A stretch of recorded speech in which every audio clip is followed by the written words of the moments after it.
Pasar ahora a estudiar en el tema 2, lo primero, cómo podemos modificar o cómo se expresan, mejor dicho, cómo se expresan las leyes de Newton en otro tipo de coordenadas que no sean coordenadas cartesianas. Es decir, leyes de Newton en coordenadas polares. Lo vamos a hacer en el plano. Esto está en el punto 1,7 del Taylor.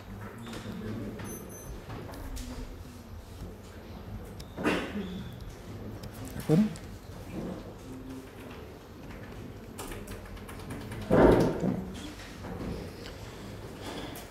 La primera, vamos a cogernos.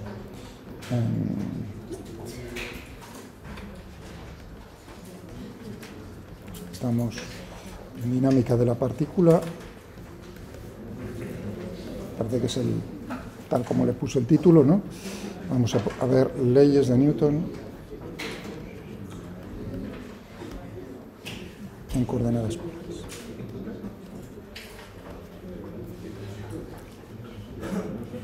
En dos dimensiones, en el plano,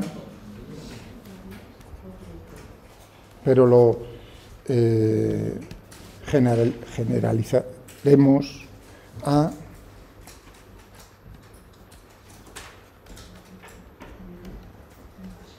tres dimensiones, coordenadas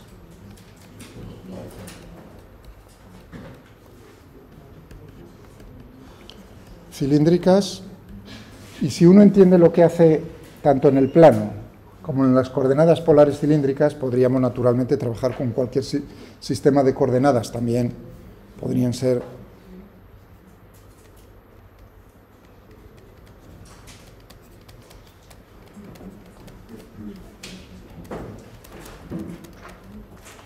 esféricas. Por ejemplo, para el péndulo cónico tridimensional, claro, se encuentra siempre sobre una superficie esférica, ¿verdad? No un péndulo que se mueve en el plano vertical, sino que yo le hago una perrería y le pego un golpe, entonces empieza a dar vueltas, pero efectivamente la distancia al punto S central, al origen, si ponemos ahí el origen, permanece constante, pero siempre estará situada en una superficie esférica. Es decir, que digamos, qué tipo de coordenadas son las más adecuadas a la hora de resolver un problema, es fijarse un poco en ese tipo de cuestiones. ¿De acuerdo? Pero bueno, sobre todo veremos en coordenadas polares cilíndricas, que tenemos ahí pues el problema que haremos del Taylor, el 1,47, 1,48 y 1,49, que es la generalización del punto 1,7 a coordenadas polares cilíndricas. Bien. Bueno, pues nada, vamos a ver. Primero, ¿qué es lo que nos dice el Taylor? Dice, pues, uno está muy contento de poder resolver problemas en coordenadas cartesianas. ¿Por qué está muy contento? Porque la forma como expresa uno la aceleración en coordenadas cartesianas es inmediata. Si el vector de posición lo voy a hacer en el plano, la componente X, por el vector unitario Y, vamos a ponerle X gorrito, más Y por Y gorrito, ¿no?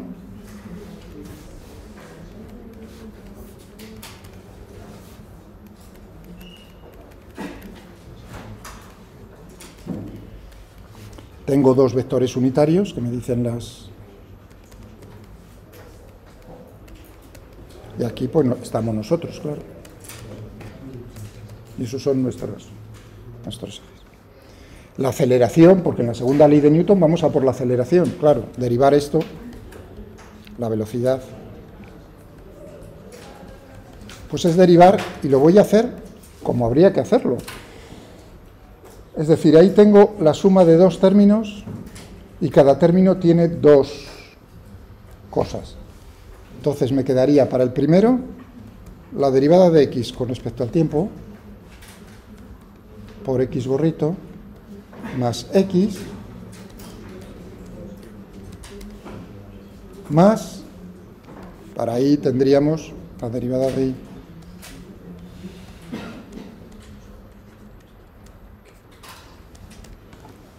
claro, uno dice, hombre, Miguel, Si son coordenadas cartesianas, ¿qué significa? Que los ejes que tiene pinchado esa persona, el observador, no cambian esos vectores unitarios, esas direcciones, no cambian independientemente de dónde, en qué punto del espacio te encuentres. Por ejemplo,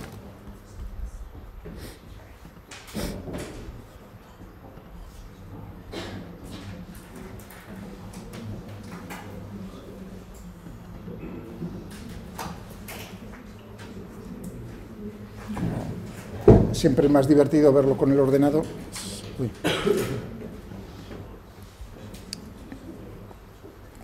Vamos a ver que se abra. Este le tenéis en Moodle ya desde hace unos cuantos días.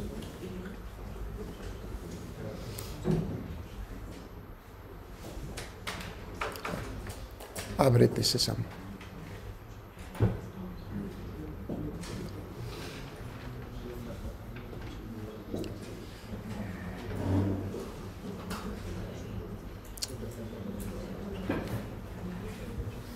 Vale, hombre. Genial. Muy bien. Este le tenéis.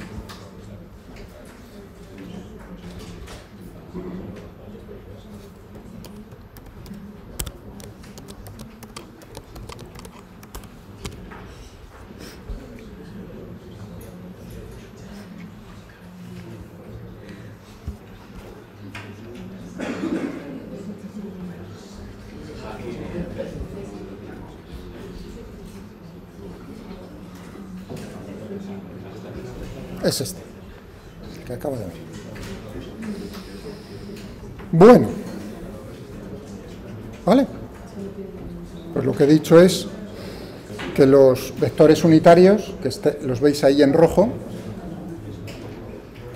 me da igual en qué posición del espacio me encuentre. ¿Estáis de acuerdo?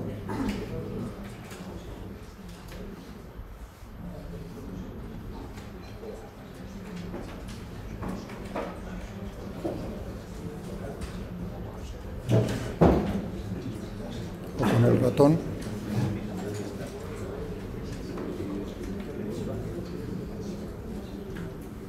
¿Estamos de acuerdo? X e Y, X, los vectores unitarios asociados al eje X y al eje Y, independientemente de cómo se mueva ese cuerpo puntual, que es el punto aquí en negro, siempre tienen la misma dirección en el espacio, lo que implica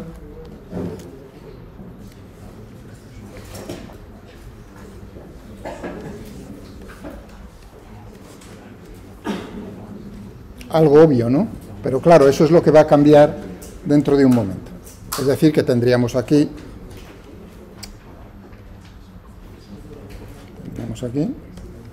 pues,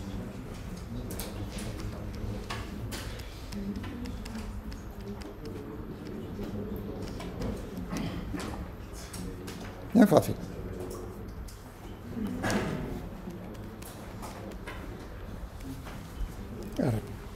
Claro, para la aceleración, ¿no? ¿Qué es lo que tendríamos? Pues habría que volver a derivar y lo que tendríamos pues es de lo que hemos hecho ya uso en los problemas.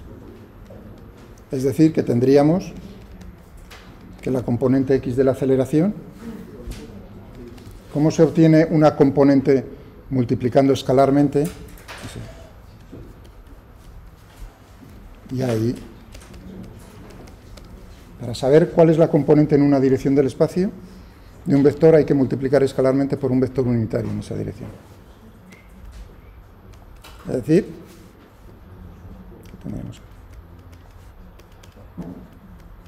esto es lo que hace cómoda la vida, porque la aceleración está chupada. Ya, pero ¿y si nos preguntamos, por ejemplo, en el ejemplo que pone, el ejemplo 1-2 del Taylor, si no me equivoco, el 1-2, es el péndulo simple.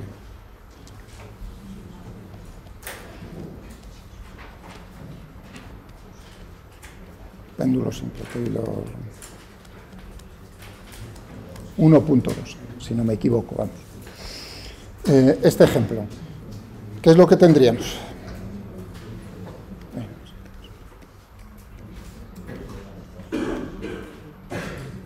Vamos a poner ahí el origen. Tenemos, si queréis, la gravedad por aquí. Pondríamos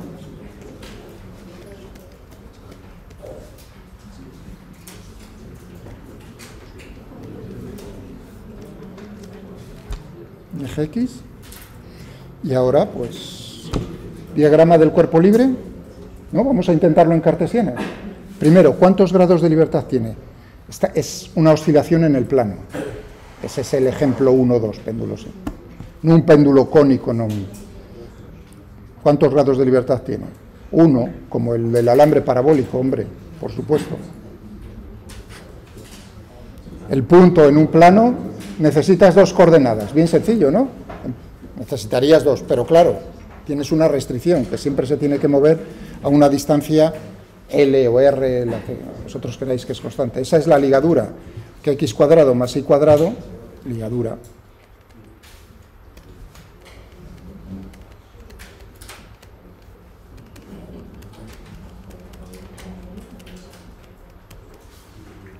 O L la raíz cuadrada de x cuadrado más y cuadrado, ¿no?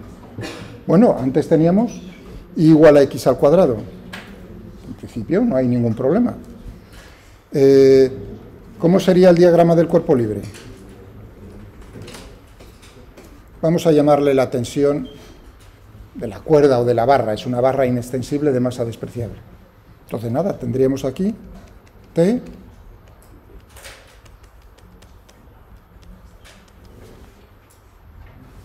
es decir, que tendríamos, parecido a lo que teníamos en el caso anterior, pues pondríamos X e Y, ¿no? Y tendríamos, pues naturalmente, que T tendríamos para la componente X, Tx igual a M a X, Ti menos Mg igual.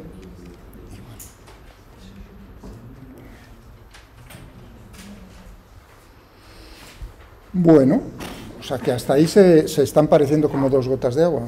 Claro, primer problema, ya el problema insalvable, porque si esto tiene un grado de libertad, quiere decir que hay una ecuación del movimiento, y yo quiero esa ecuación del movimiento o bien en X o bien en Y, que para eso estoy trabajando en cartesianas, ¿no? Ya, pero entonces tendríamos aquí mx punto punto, m y punto punto, y uno diría, pues, por lo pronto, tendrías que liquidarte ese y punto punto, ponerlo en función de X. No digo que sea insalvable, pero mirad ya el problema. Necesitaría y punto, es decir, la derivada de y con respecto al tiempo. Claro, pero y es igual a L al cuadrado menos X al cuadrado, raíz cuadrada y cuidado, más menos, ¿eh? Pero bueno, pensad si queréis solo en el más.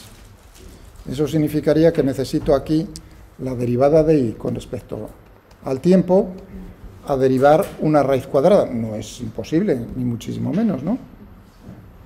Pero ya se va complicando. Uno va viendo que aquí ya la cosa sale. Y si haces la derivada segunda de y con respecto al tiempo 2 veces, os puedo asegurar que no os va a gustar nada de nada.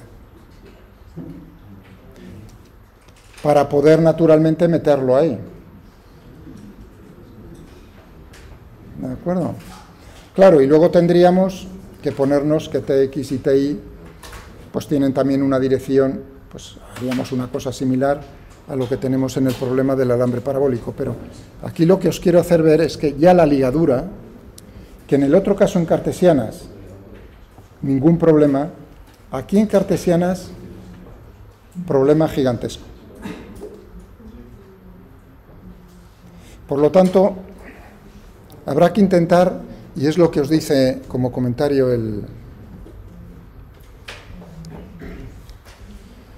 dice, mientras que las coordenadas cartesianas tienen el mérito de ser muy simples, dice, vamos a encontrar que es casi imposible resolver ciertos problemas sin el uso, sin la aplicación de coordenadas, de varios sistemas de coordenadas no cartesianas. Este es el ejemplo más sencillo, ya veréis al final. ¿De acuerdo? Dice, o sea que la razón por la cual uno va a trabajar con coordenadas, por ejemplo, polares, es que vamos a llegar muchísimo más fácil a la ecuación del movimiento, por ejemplo, en este problema, o en otros problemas que tienen simetría, cuando dije lo de cilindro o esfera. Entonces uno puede llegar, ¿a cambio de qué? A cambio de que la aceleración se nos va a complicar. Bueno, pues vamos a por ello. ¿Cuáles son? Entonces vamos a encontrar, vamos a buscar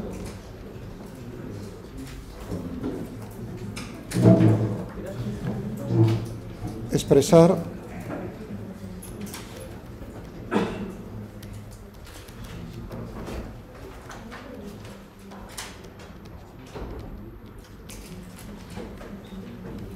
estamos en el plano, ¿eh?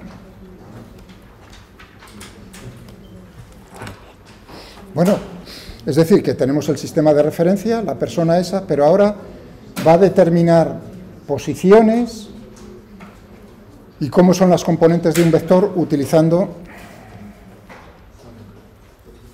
si esto eran las cartesianas, X e Y,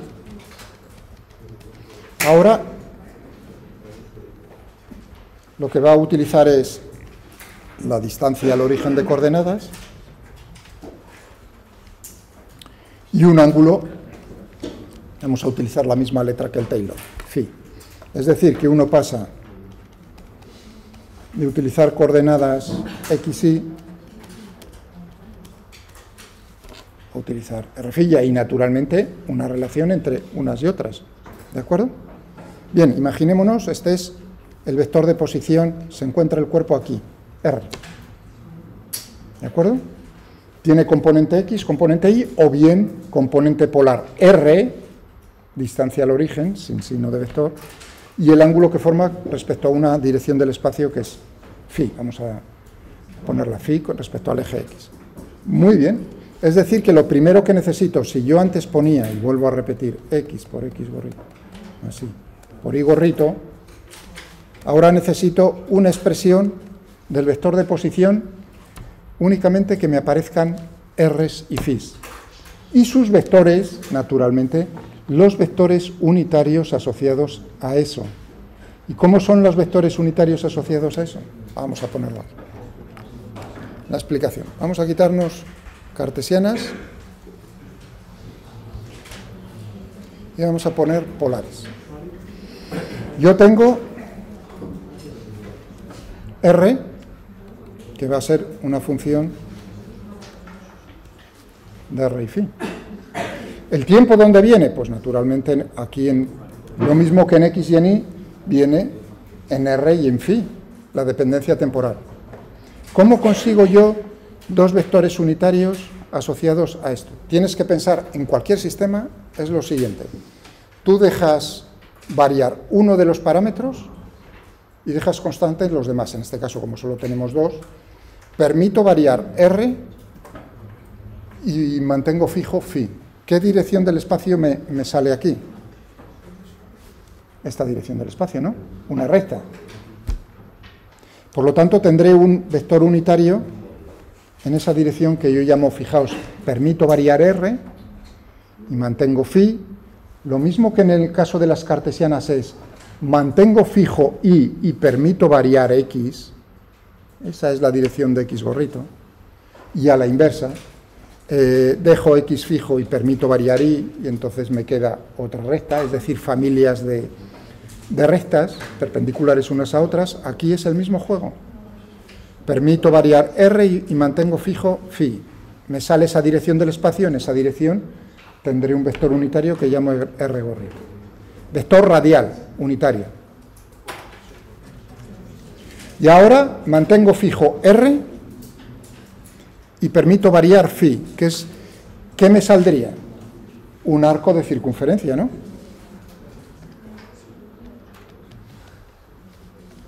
Bueno, un arco de circunferencia.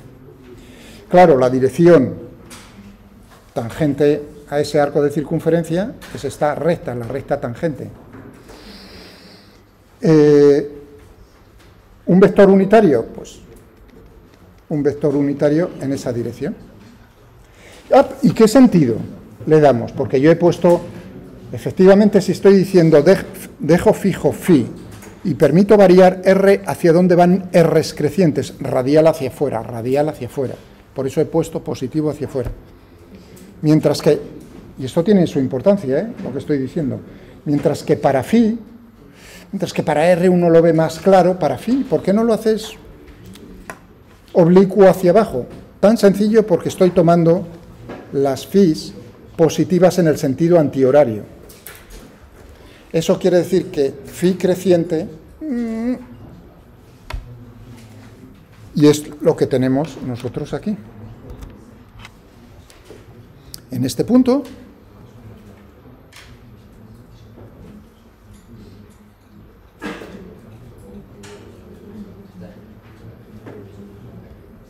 bien, frente a, ¿estáis de acuerdo?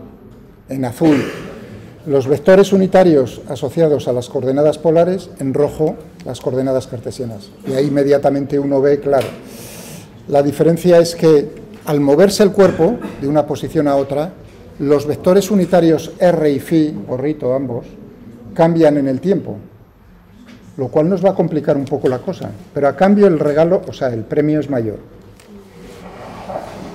¿Bien? ¿Entendido ahora cómo? ¿Sí? Vale. Es decir, que nosotros tendremos aquí el vector de posición R. ¿Cómo lo podemos expresar? Solo con R y con phi.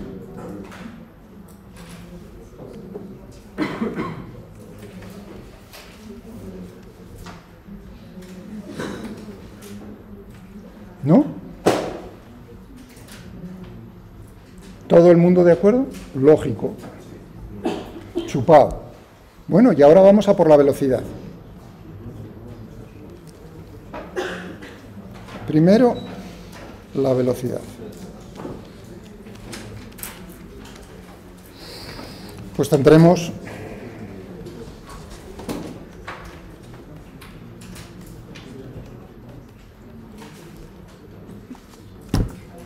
eso no cambia nada. Pero claro, ahora lo que tenemos es que tanto R, la coordenada polar R, como el vector unitario R cambian en el tiempo.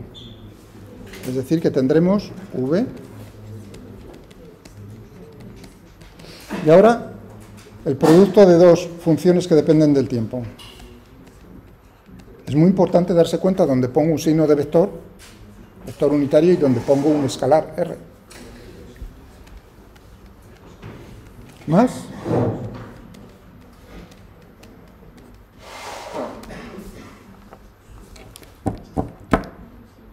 Muy bien.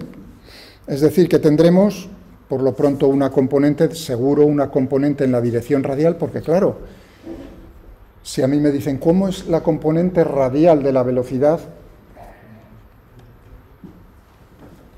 Por eso puse antes esa obviedad, el producto escalar. Yo cuando quiero saber una componente de un vector en una dirección del espacio, tendré que hacer esto, ¿no? Y, por supuesto, a la componente phi, en esa dirección la voy a llamar la dirección. He dicho dirección radial, la otra dirección la llamo dirección transversal.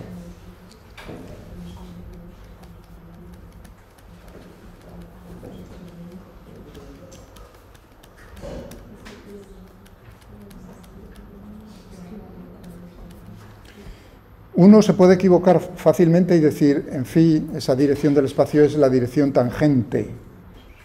Y eso es falso. Una cosa es la dirección tangente a la trayectoria, y la trayectoria puede ser, no tiene por qué ser, puede ser una cosa como esta, ¿no? Esta es R y va cambiando, y como veis la dirección radial es así, mientras que la dirección tangencial es así. O, vamos a ver,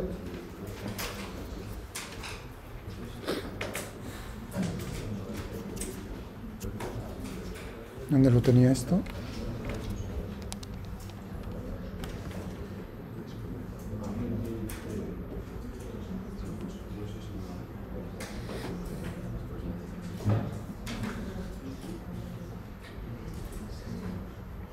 ¿Dónde tenía yo eso?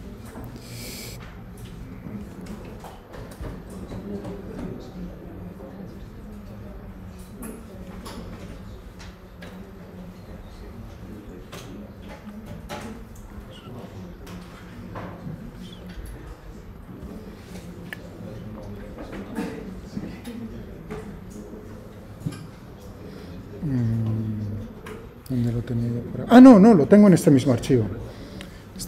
Mira que soy tonto. Perdonad, no me acordaba, lo tenía todo en el mismo archivo. Bueno, esto es para divertirse.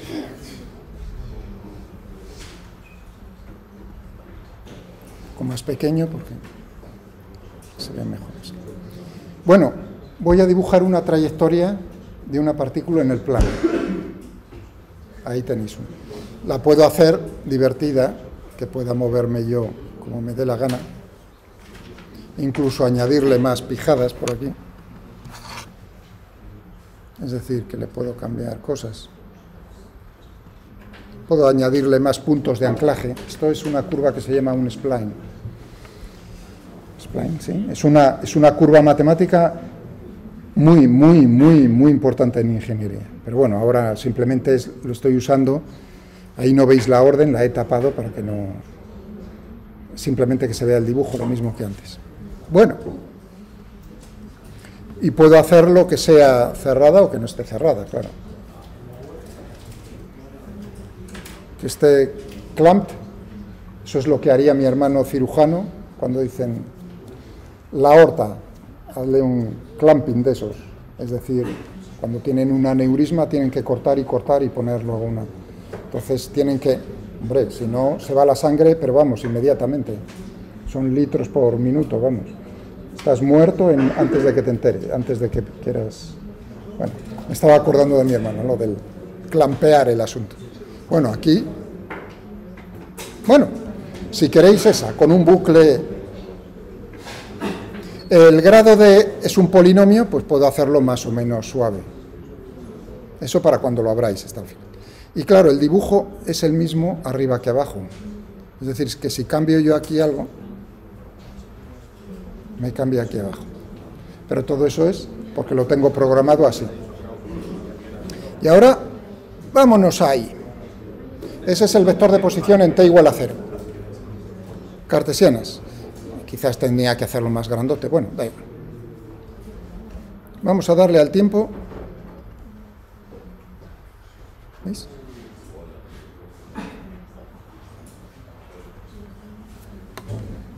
Bien, lo que habíamos comentado antes acerca de las direcciones de los ejes X e Y no cambian.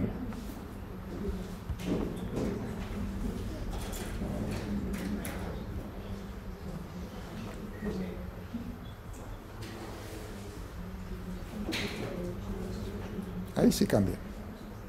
¿Vale? Bueno, podéis jugar con ello, tenéis el archivo ahí, podéis jugar. Estaba diciendo, sí, por eso lo mostraba, que no me acuerdo. Fijaos, vamos a buscar uno por aquí. Fijaos, uno que sea... Un segundo. Sí, ya voy, hombre, ya voy. Por ejemplo, ahí, esa es buena. Ahora hacemos, que falta un minuto, un segundo. Fijaos, ¿veis esa trayectoria, no? ¿Es la dirección de phi gorrito tangente a la trayectoria? Hombre, no me fastidiéis, que he buscado uno adrede para que sea bien claro. Esta sería la dirección tangente, ¿no?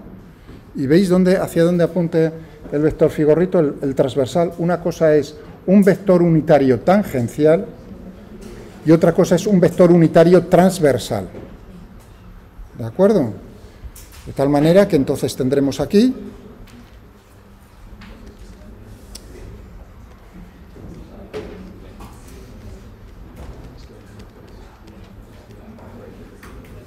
bien, y ahora hacemos la pausa. Justo en este paso, ¿no? Viendo cómo podemos llegar a las leyes de Newton, en particular la aceleración en coordenadas polares. espero que os hayáis dado cuenta, ¿no?, de que aquí hay un matiz que es precisamente lo que vamos a hacer ahora a continuación nosotros, aquí en este punto. Efectivamente, la velocidad, teníamos como en el caso de cartesianas, tenemos este término, que es similar, pero ahora nos aparece este segundo término. Y necesitamos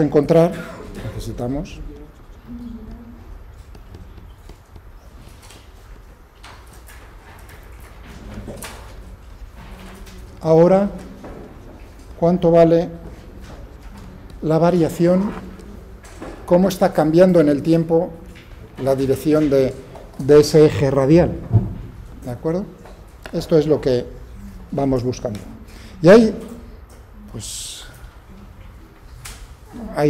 varias formas posibles. Uno, de manera gráfica, como hace en el texto el Taylor. Vamos a llamarla gráfica, que es muy interesante. Hay luego otra que es con el problema 1.43 del Taylor, también lo miraremos. Y hay otra forma más utilizando quizás números complejos, es decir, al final se llega, es como planteas el problema para llegar al mismo sitio, el mismo problema visto de diferentes maneras. Bueno, de forma gráfica, lo que tenemos en dos posiciones diferentes, ¿no?, cuando se encuentra aquí, por ejemplo, la bolita, y cuando pasa aquí, ¿qué es lo que ha hecho el vector R? Lo que ha hecho ha sido girar. Vamos a considerar lo que está ocurriendo en un intervalo infinitesimal diferencial de t, es decir, desde t a t más diferencial. El vector unitario, R, lo voy a montar el origen en el mismo sitio, tal como hace Taylor, y tendremos aquí R en t, R gorrito en t, y ahora pues intentaré que sea de la misma longitud, aquí R en t más diferencial. Ha quedado un poco más largo que le vamos a hacer. ¿De acuerdo? Lo que ha hecho ha sido, naturalmente, girar un ángulo diferencial de phi. Ha pasado de estar en phi, en t, a phi más diferencial de phi. ¿Estáis de acuerdo? Vale, muy bien.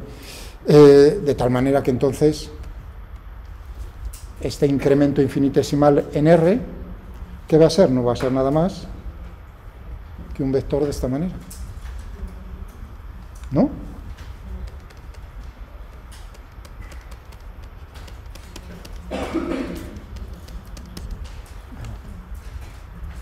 Tan simple como eso. Bueno, ¿y cuánto vale aquí gráficamente qué dirección tiene ese vector? Si nosotros hacemos, ¿no?, al límite, lo hacemos coincidir, tiende a coincidir uno con otro, la dirección, ¿cuál va a ser? La dirección perpendicular a R.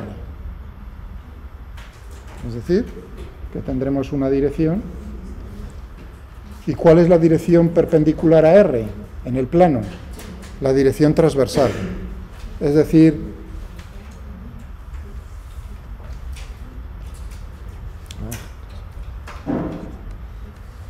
va a ser paralelo a figura. Hay un problema, el 1.45 del Taylor, que nos dice que si tenemos un vector que cambia en el tiempo, pero su módulo, su dirección cambia, pero su módulo no, entonces el cambio tiene que ser perpendicular al vector. Vamos a verlo con este mismo. En el problema 1.45 del Taylor lo tiene con la velocidad, si no me equivoco.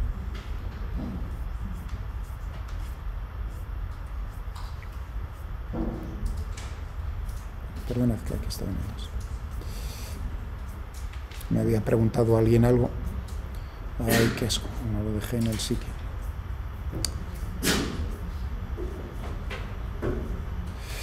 El 1.45 demuestre que si v es cualquier vector hay que depende del tiempo, por ejemplo la velocidad de una partícula moviéndose, pero que tiene magnitud módulo constante, entonces la derivada temporal de v es ortogonal, es decir, perpendicular a v. Bueno. Por ahí van los tiros. ¿De acuerdo? En el problema 1.45. Pues cojámonos esta afirmación que hemos visto gráfica en el Taylor, que estoy intentando, ¿no?, haciendo los dos, pues, ¿cómo sería? Tenemos que R gorrito es 1, ¿no? El nodo 1. No cambia. Entonces tendríamos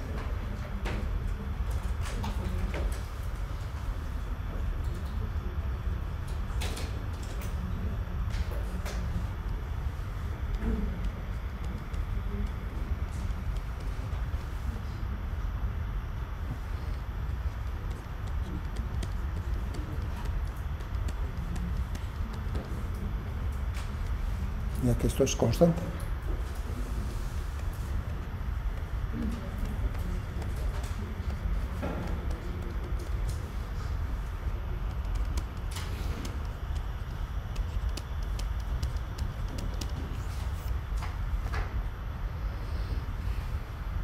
Bueno, ¿y cuál es en el plano ese? ¿Qué vector tenemos perpendicular a R? Phi gorrito. Es decir, que el 1.45, pues lo he cogido aquí para que veáis que hay un montón de problemas. Me dice que efectivamente tiene que tener la dirección de phi gorrito. El sentido, como habéis visto, he pasado de t abriendo, por lo tanto tenemos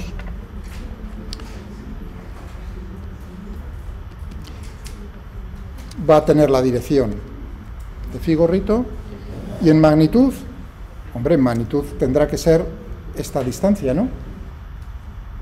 ¿Y cuánto es esa distancia? Si yo tengo, es un arco de circunferencia de radio r, gorrito, que es radio 1, por lo que está abarcando el ángulo, significará que es diferencial de r es diferencial de phi por phi gorrito.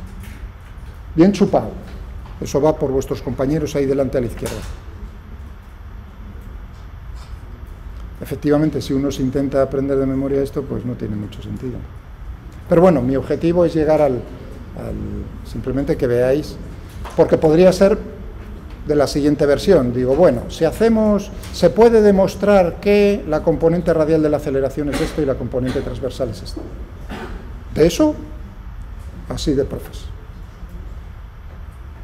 Y si bien no os voy a preguntar esto, únicamente la comprensión, claro, para entenderlo quizás a lo mejor necesitéis pensar un poco en cómo lo estamos haciendo. Bueno, tenemos esto, ¿estamos de acuerdo? Gráficamente. Si yo lo que bajo es, o lo que intento es por unidad de tiempo, pues efectivamente lo que tendremos es phi punto por phi gorrito. Es decir, que tendremos en la derivada, aquí, podremos poner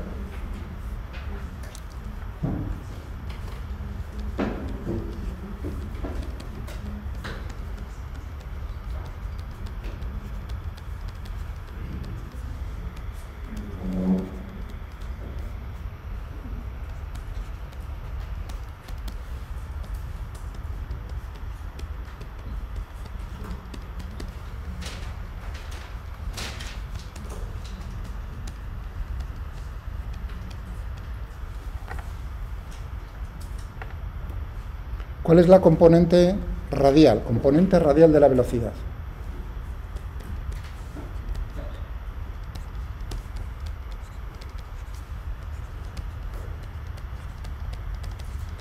Pues uno dirá, tiene que ser V por R gorrito. Claro, pero R gorrito por phi gorrito, esto es 0, porque son ortogonales.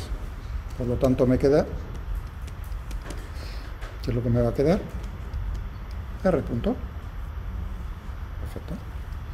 Y para la componente transversal,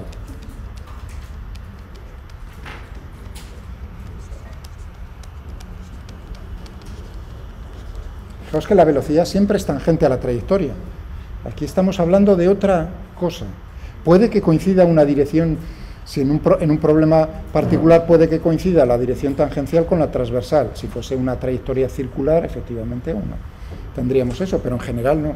Entonces tendríamos aquí V phi, cuánto vale v phi a la vista de esto. ¿No? Tendríamos aquí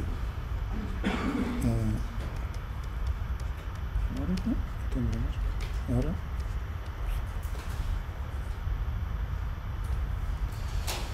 Muy bien, ya tenemos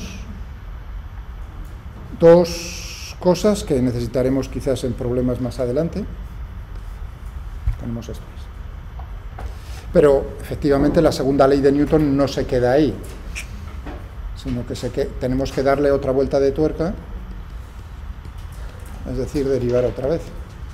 Recordad, tenemos aquí la velocidad, que era r punto por r gorrito más r phi punto phi gorrito. Tenemos esto para recordar. Ahora tengo que derivar con respecto al tiempo, pero el tiempo lo tengo aquí, lo tengo aquí, lo tengo aquí, lo tengo aquí, lo tengo aquí. En tres sitios. Primer término. Vamos a ponernos por aquí abajo. A ver. Primer término. ¿Qué tendríamos? R punto punto, la derivada con respecto al tiempo del primer término, por el segundo sin derivar. Más el primero sin derivar por la derivada del segundo. Lo voy a expresar así con las Ds, mezclando puntos para que os deis cuenta bien dónde estoy derivando esto. Más la derivada del primero, R punto por los otros sin derivar. Más el primero sin derivar por la derivada del segundo, por el tercero sin derivar. Más el primero y el segundo sin derivar por la derivada .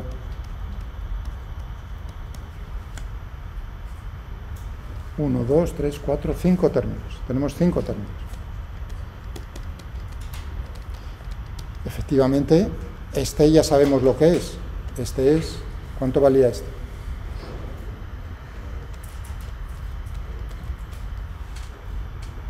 Pero nos está apareciendo otro término, si no me equivoco, bueno, ahí vienen las... Tenemos que encontrar cuánto vale diferencial de phi y dividir por el tiempo.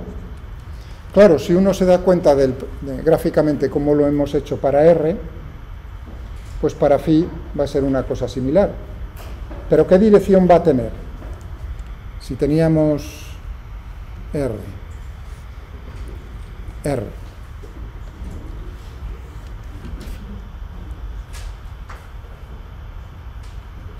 esto sería phi gorrito y phi gorrito. Es decir, que tendríamos aquí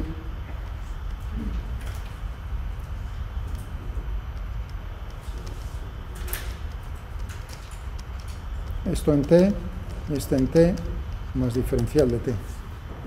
Claro, la dirección tiene que ser perpendicular a phi gorrito. ¿Y qué dirección es esa? La dirección de r radial, hacia adentro o hacia afuera. Hacia adentro. Es decir, que esto va a ser paralelo a r gorrito. Y además va a ser proporcional a menos r gorrito, radial hacia adentro. Y ahora ya solo me falta en módulo, magnitud, ¿cuánto vale?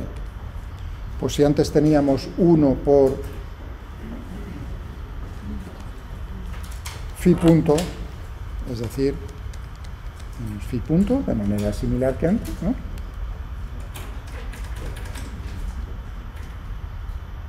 De manera gráfica, tal como pone el Taylor, lo que, resumiendo, R, la derivada de R gorrito con respecto al tiempo, la hacemos girar 90 grados en el sentido antihorario. Es decir, que las variaciones temporales son giros de 90 grados antihorarias. Si tenemos phi, 90 grados antihorario, vas a tener la dirección de R, radial sentido radial hacia adentro. Bueno, ahora podemos sustituirlo también aquí, es decir, que aquí tendríamos menos phi punto por R gorrito, perdón. Y bueno, resumiendo, en resumen,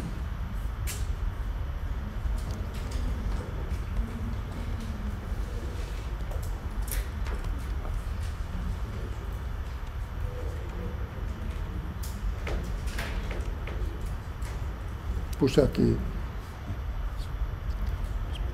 dos veces. ¿Qué es lo que tendremos? Tenemos el primer término, r punto punto r gorrito, más el segundo término, que era r punto phi gorrito. Tercer término, r punto phi gorrito. Cuarto término, r phi punto phi gorrito. Y el quinto y último, menos, fijaos que tengo aquí r phi punto al cuadrado,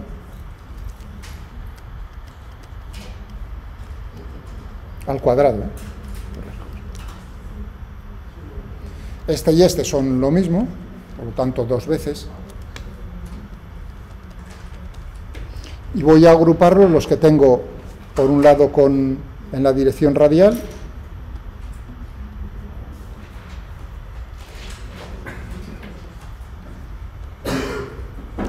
y por otro lado los que tengo en la dirección transversal.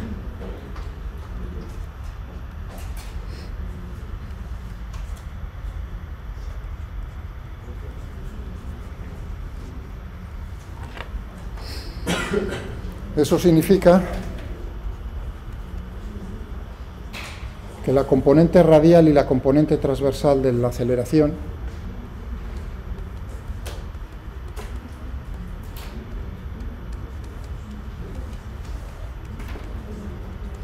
pues bien claro va a quedar.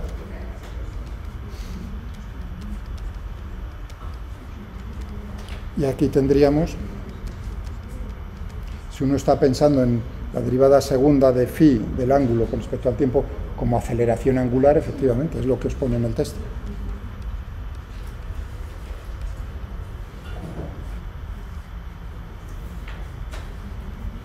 En la velocidad, ¿qué es lo que teníamos? VR, para ponerlo todo junto, r punto y v phi, r phi punto. Así tenemos el resumen de ambas cosas. Bueno, esto no es tan agradable como, claro, ahí es donde viene cuál sería la tendencia natural de una persona. Es decir, si en cartesianas teníamos la componente x de la aceleración, x punto punto, pues hombre, uno diría, pues la componente radial de la aceleración, r punto punto, mal. O, ¿no?, cuando teníamos y punto punto, pues entonces, mal. Ya uno se tendría que dar cuenta de que esto dimensionalmente es una burrada. Mientras que esto tiene dimensiones correctas, ¿no?, la aceleración, derivada segunda de la posición con respecto al tiempo, es decir, L por t a la menos 2, esto tiene dimensiones de t a la menos 2. Por lo tanto, malamente puede ser una aceleración. ¿De acuerdo? Vale, eso. Muy bien, ¿cómo se podría haber deducido esto de otra manera? Pues, por ejemplo, podríamos haber llegado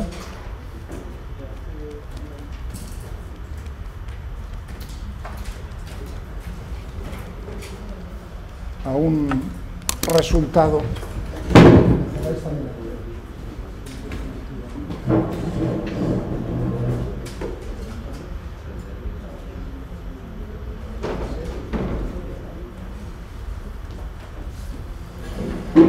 pues utilizando números complejos. Podríamos ir a este resultado.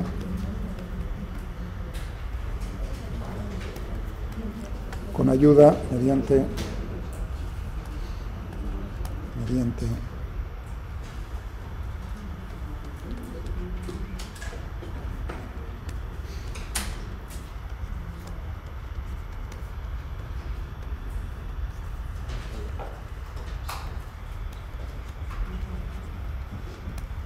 un espacio complejo, ¿no? Entonces, si yo tengo aquí un R y phi, ¿cómo lo puedo expresar en el plano, digamos, este punto del espacio complejo? ¿Cómo tendríamos ahí?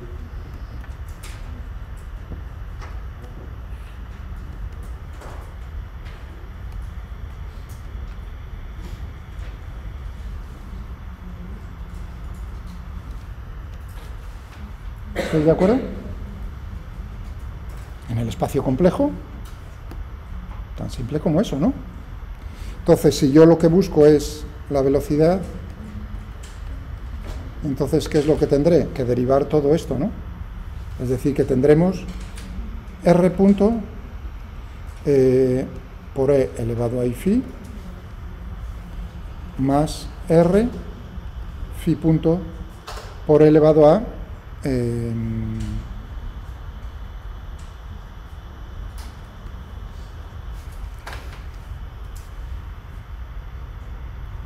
segundo, que aquí algo he hecho mal yo. Un segundo. La derivada de r punto. Ah, claro que he hecho algo mal. Y no me corregís. Al derivar r punto más r y phi punto por elevado a i phi. Que se me olvidaba el número complejo puro i al derivar la exponencial. Claro, tengo aquí entonces r punto más r phi punto i por elevado a i phi. I por elevado a i phi no es nada más que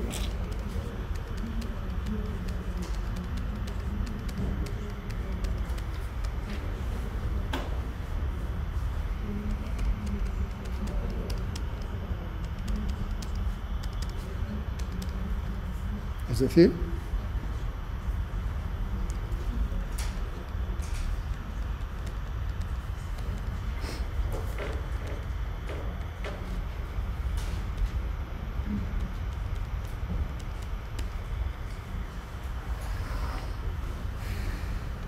elevado a i phi es el vector unitario en la dirección radial y este es el vector unitario en la dirección transversal, girado 90 grados en el sentido antihorario. Claro, pues entonces tendríamos, conclusión a esto, efectivamente VR, R punto, y V phi, R phi punto. ¿De acuerdo? Estamos asociando R gorrito a elevado a I phi. Por lo tanto, la derivada de R gorrito con respecto al tiempo es I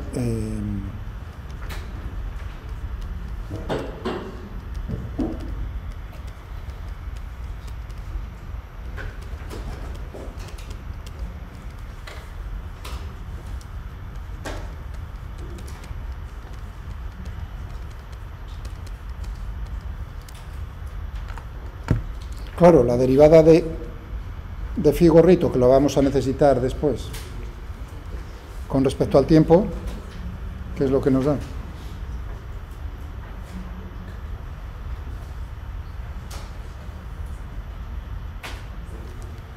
Tenéis que derivar esto. ¿Qué es lo que tendríamos?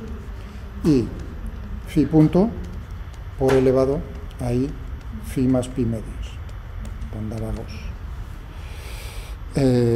Claro, pero tengo I por I, es decir, que voy a tener aquí phi punto por elevado a I phi más pi, 180 grados.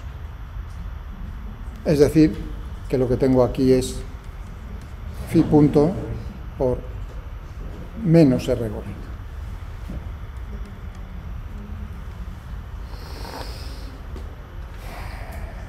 Y esto no era nada más que phi punto por phi.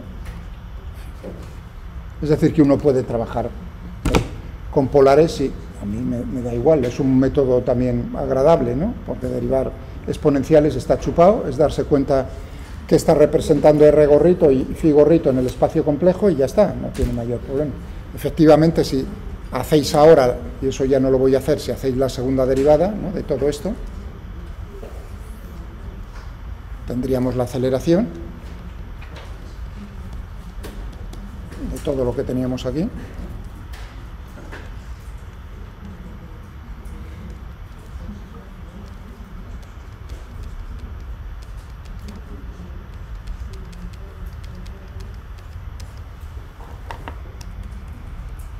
llegamos a la misma conclusión que hemos llegado antes, que es que la componente radial es r punto punto menos r phi punto al cuadrado y phi, r phi punto punto las dos veces r punto phi. Y en cuanto a la velocidad, lo mismo que teníamos antes. Es decir, que uno puede trabajar con números complejos en el plano y no hay ningún problema.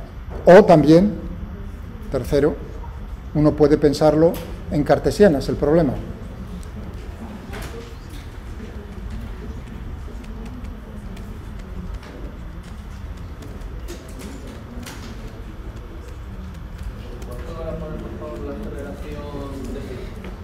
Si es la misma que antes. Si fuese diferente, entonces me he equivocado al escribir. O también podríamos haber llegado al resultado apoyándonos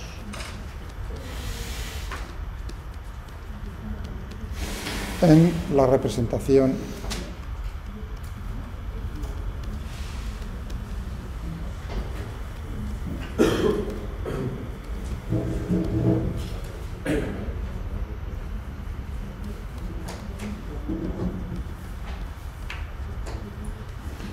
¿Cuál dije que era? El 1,43. El problema 1,43 del Taylor lo tenemos aquí. Bueno, en el texto llama la atención ahí sobre lo que estaba diciendo.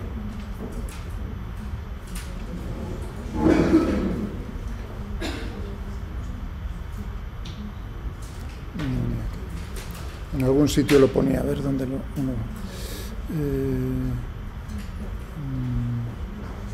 1,47.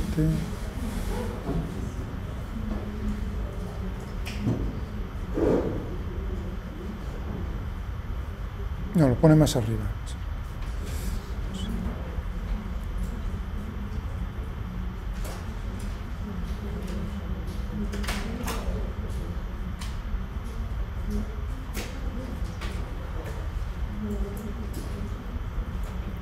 ¿Dónde lo teníamos? Por aquí.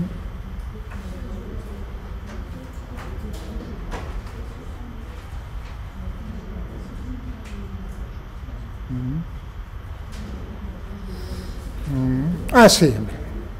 Para una demostración alternativa de este resultado importante, ver problema 1,43.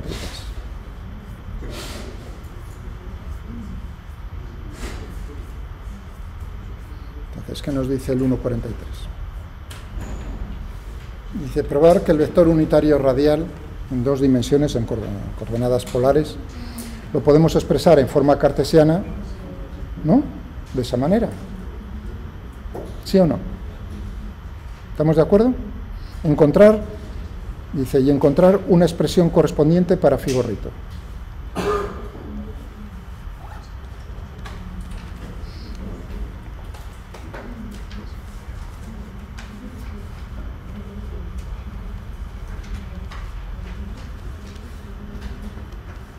¿Estamos de acuerdo? Y a ver, para phi gorrito.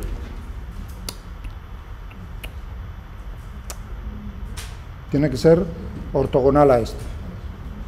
Y encima girado 90 grados en el sentido antihorario.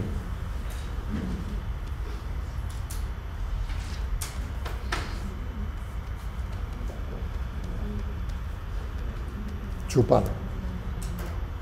¿No?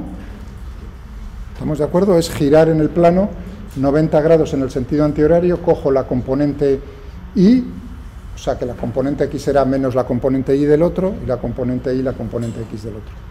Si hago el producto escalar, naturalmente me sale 0, es decir, son ortogonales. ¿Bien? Muy bien, y entonces nos dice,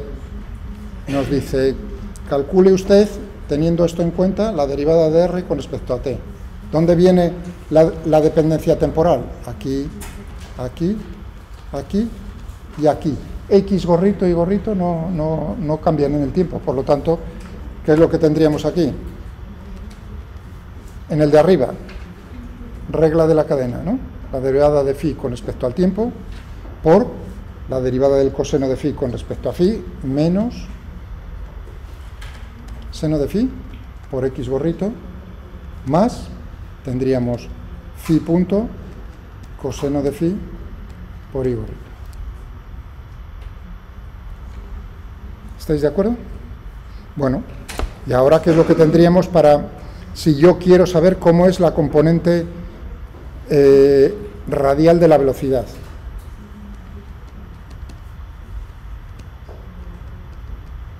Perdón, componente radial de todo esto.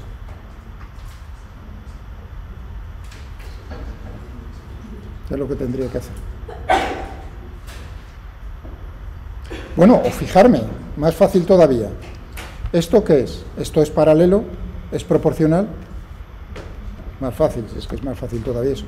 Esto es proporcional a todo esto, ¿no? Es decir, ¿y cuál es la constante de proporcionalidad? Phi punto.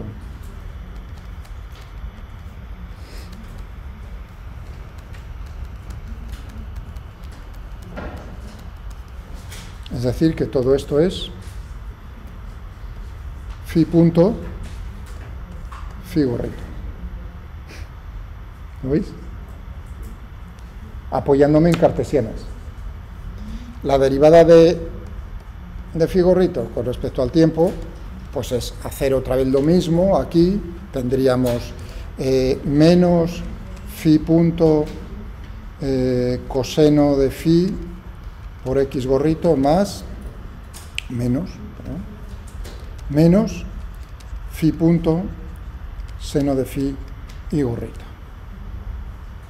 Si saco aquí esto factor común, phi punto coseno de phi x gorrito más seno de phi y gorrito, y esto ¿qué es? Esto no es nada más que r gorrito. Es decir, que esto es igual a menos phi punto r gorrito.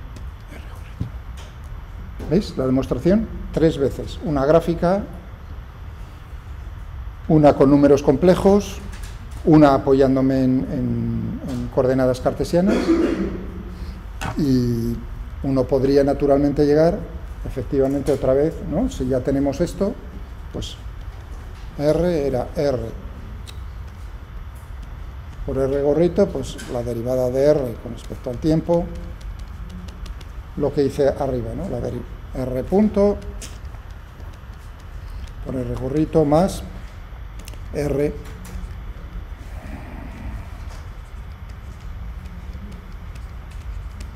sustituimos y todo lo mismo, todo igual. La aceleración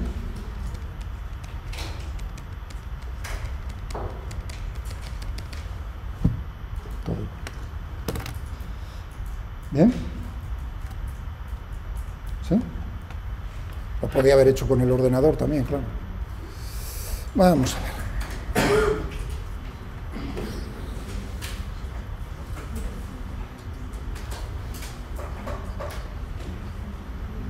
Ese también lo tenéis ya. Componentes polares de la aceleración, movimiento de una partícula en el plano X. Es decir, que este sería el problema 1.43, por así decirlo.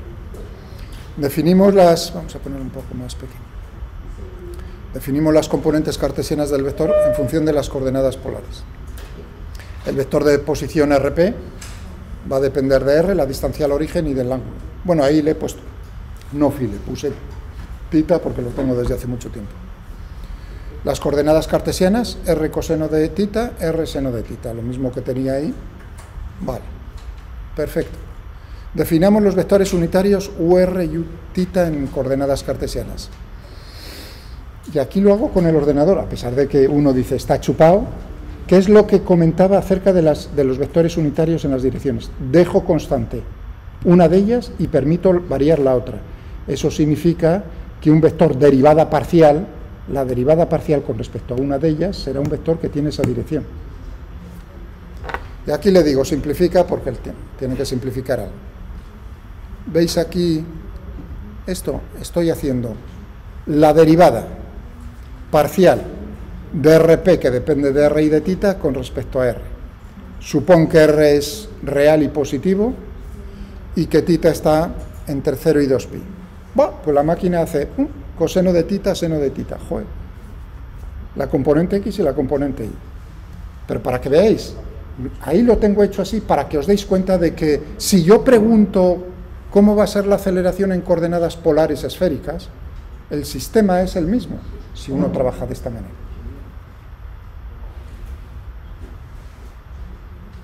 Y eso ya lo hice una vez hace años, en el aula, creo que era esta o la de arriba. Bueno, el vector unitario en la dirección de tita, o sea, que phi, no es lo que escribía yo esto. ¿Qué tengo que hacer? Pues hacer variar phi y dejar constante r. Supón que r es positivo, menos seno de tita, coseno de tita. Muy bien, ya tengo dos vectores unitarios en esas direcciones. El 1,43 me lo está diciendo, ¿no? Y aquí lo hemos calculado. Velocidad de la partícula. Si ahora digo que r, el vector de posición, que depende de r y depende de tita, cada uno de ellos depende del tiempo, pues entonces la velocidad es la derivada con respecto al tiempo de todo ese tocho. Fijaos que está trabajando sin ponerle un ejemplo, esto es general. Y entonces, ¿qué me sale? Las primas son las derivadas aquí, ¿eh? Pues me sale, efectivamente, todo este texto. Escrito de una manera un poco más agradable, pues esta es la velocidad de la partícula, la componente x y la componente y. Pero claro, yo quiero, bueno, la aceleración. Lo único que cambia es hacer la derivada segunda. Lo hace la máquina y en coordenadas cartesianas lo que tengo es todo esto. La componente. Y ahora digo, ¿y cómo hallo las componentes polares de cualquier vector ahora? Naturalmente proyectando, es decir, haciendo los productos escalares. Para VR, V por UR, V tita, V por U tita, etc. Y lo que tenemos pues es velocidad, la componente radial, R punto. La componente transversal, R, tita punto, phi punto, bueno, lo que utilizaba yo en la clase de hoy. La aceleración, R punto. Esto es simplemente derivar y hacer producto escalar. ¿De acuerdo? ¿Entendido lo que estoy diciendo? Vale. R punto punto menos R tita punto al cuadrado, 2R punto tita punto, R tita punto punto. Bueno, es decir que de una manera o de otra, pues llegamos al mismo resultado.